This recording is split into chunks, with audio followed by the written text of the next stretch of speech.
Did Knoxville prices just drop or went up? Zillow says one thing, Redfin says another thing, and the local numbers, they tell a whole different story. So what's really going on?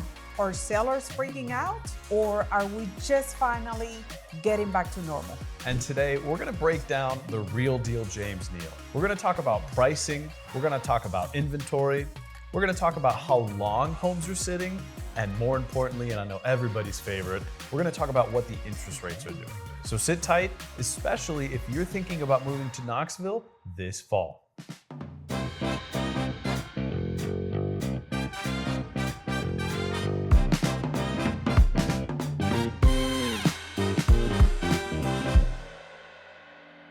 Planning and moving to Knoxville?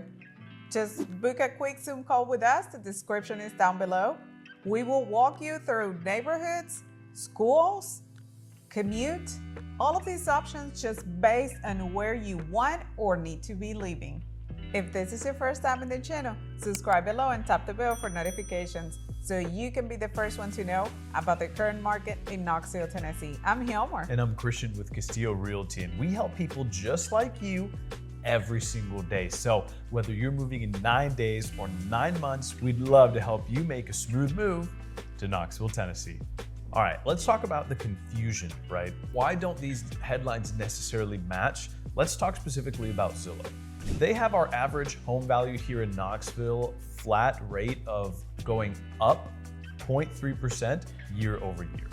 Now, Redfin shows here in Knoxville, the median home price about $330,000. Houses being on market before they sell for about 54 days, and lease to sold ratio of 97.7%, with 1 of every 5 homes going into multiple offers. Now, let's zoom in just a tiny bit deeper, right? Because these giants like Redfin and Zillow, again, are just huge corporations that aren't necessarily extremely hyperlocal focused. So when we look at the hyperlocal real estate market here in Knoxville, you actually get a total days on market of 24 days. Average list price of around $430,000 and a list to sale ratio of 98.4%. So it's really important to not only use these tools, but also come in on the hyper-local level and use some well-rounded real estate agents.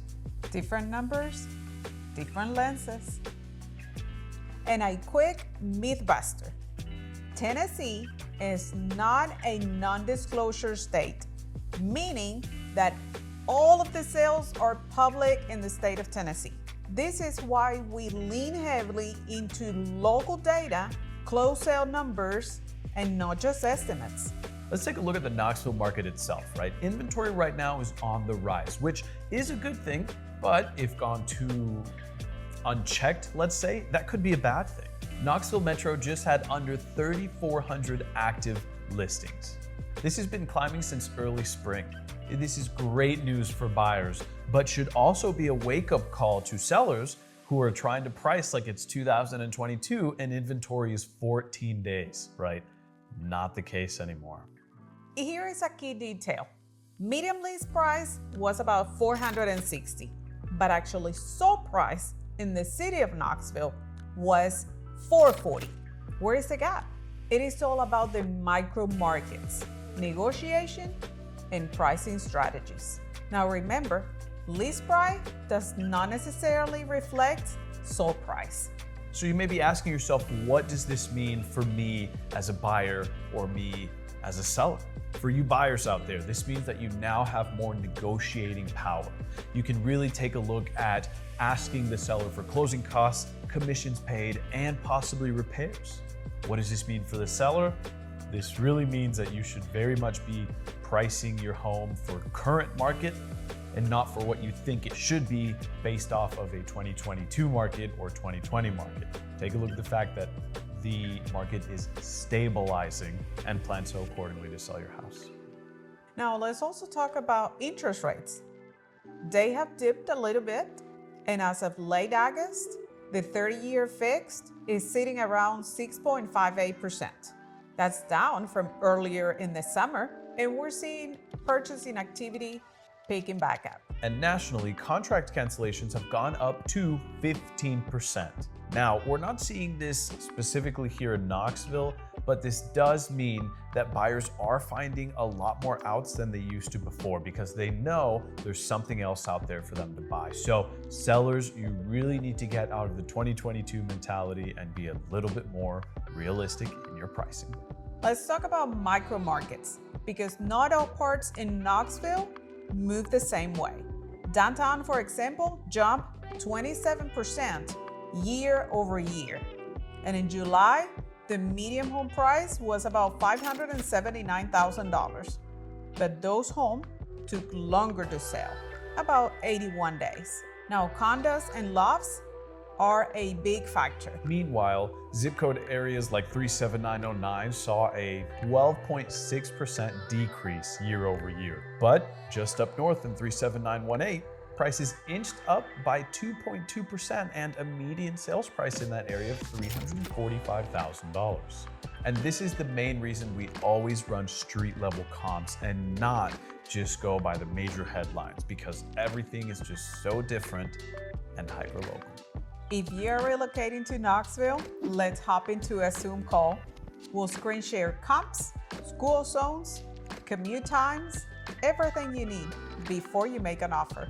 You're probably thinking to yourself, what does this mean for a buyer? Well, let me tell you that this means buyers can actually breathe, right? They can have a little bit of time to think about what they're doing, to not get in something $75,000 over asking. And sellers are much more open to negotiating. And this includes things like closing costs, repairs, or even some rate buy downs, which always help in those initial years of purchasing a home. So here is a smart list we're using right now with our buyers. Just have 3 homes that you really love. Check in recent sold comps, not just list price or pending price, but sold. And write a strong offer asking for concessions, rate buy downs, and agent paid commissions. And also, if that home went under contract, just have a backup offer ready. So if that contract falls through, our buyers are there first. If rent is starting to creep up on you, you may want to crunch some numbers because Knoxville's average rent right now is $1,800 a month. And that's still below the national average. Absolutely insane if you ask me, but here we are. But if you get the right incentives and maybe a buy down of the rate for a year or two, you may be looking at a lower mortgage payment than you would be a rental payment. Sellers, you do not need to panic. You do need to pivot though. With more homes on the market and buyers taking their time, you have to stand out. Meaning, pricing based on recent comps. Micro market, making your home pop online, meaning professional photographer and videographer, no cell phone pictures, and often giving a little incentive. A little incentive goes a long way to sell your home. Offer some of the closing costs, offer a home warranty, just to catch more buyers' eyes. Your goal should never be the highest list price. It should really be the highest net price. And here's exactly what that means. For instance, you could put up a home for $575,000, right? But the true value of the home is $525,000. Now, you might get absurdly lucky and find the one buyer who's going to come through and buy the house at list price, but right now, that's certainly not the case. You're more than likely going to find someone who's going to come in way under asking. If they have a real estate agent who's looking at these market trends, who's looking at all this information, they're going to say, A, don't put an offer on that house. So your house is going to sit on the market for significantly longer than it should, which means you're going to have to reduce price, right? And when you reduce price, you do something significantly more than just reduce the price. You give a ding to every singular other real estate agent.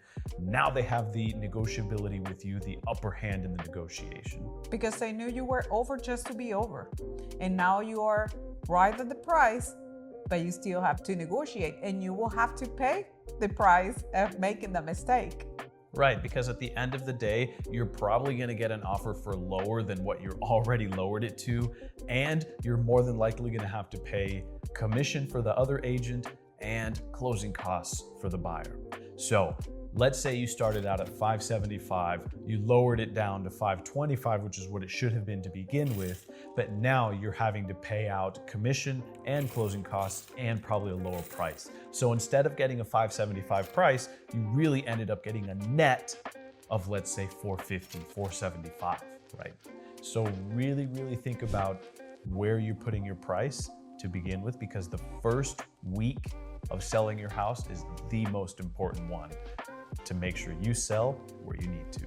Bottom line, more homes on market, longer time to sell, pickier buyers. The homes that move fast, they look great and are priced on the money. Are you thinking about making the move? Please book a Zoom meeting with us. Here is a QR code so you can do that directly, or there is information in the description box. We'll pull comps for you to make sure you fit your budget. We'll make sure we're looking at hyper-local comps as well, and we'll help you build the smartest strategy to get you into a home for the least, for the quickest, or get you out of the home for the most and the most convenient ways. Don't forget to like, subscribe, and tap the bell for notifications so you don't miss a beat. See you next time. Walk you through a wish list and build a smart I heard you go.